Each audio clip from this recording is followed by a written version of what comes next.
સૌથી વધારે અમને જો આનંદ આવતો હોય ને તો અમારા બધા વિદ્યાર્થીઓનો અનુભવ.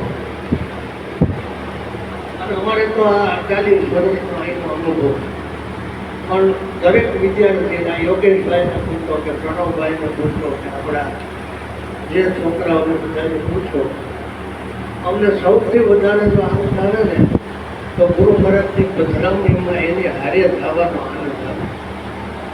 ભગવાનની પધરામણી થાય એટલે અમને બધાને એટલા આનંદ આવે. કારણ કે ગુરુ મહારાજની એટલી બધી ઉત્તમ પ્રકારની વ્યવસ્થા બધી મૂકી હોય એટલે भागवत के श्लोकों को यदि आप लोग श्रवण करेंगे तो कानों के माध्यम से जब अंतःकरण में उतरेंगे तो जितने हमारे अंतःकरण के पाप ताप हैं वो सब नष्ट हो जाएंगे. इसलिए आप सुनिए और सुन करके इसका भागवत कथा का पारायण का लाभ प्राप्त करें. ओम नमो भगवते वासुदेवाय. श्रीमद्भागवत महात्म्यम्. कृष्णं नारायणं वन्दे कृष्णं वन्दे प्रियप्रियं. कृष्णं द्वैपायनं वन्दे कृष्णं वन्दे प्रभासुतं. प्रथमोत्सवः सच्चिदानन्दरूपाय निःसोत्पत्त्यादिहेतवे तापत्रयविनाशाय श्रीकृष्णाय वयं नमः.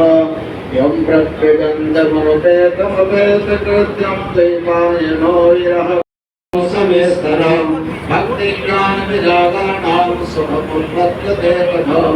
सावनं सर्ववर्णेषु प्रेमपूर्वं प्रयत्नतः कुमारावोचः मा चिन्तां कुरुते वर्षे हर्षं चित्ते समावः.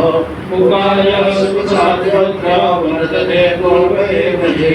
अहो नारदधन्योऽसि विरङ्गाणां शिरोमणिः सदा श्रीकृष्णदासानाम् अग्रणीयोगभास्करः. वैचित्रं न मन्तव्यं भक्त्यर्थमनुवर्तते. भजते कृष्णदासस्य भक्तेः संस्थापना सदा. ऋषिर्महोलोके पन्थाना प्रकटीकृताः संसाध्याचले सर्वे प्रायः स्वर्गफलप्रदाः. नैपुण्यसाधका पन्था सतुगोप्यो हि वर्तते. तस्योपदेशना पुरुषाः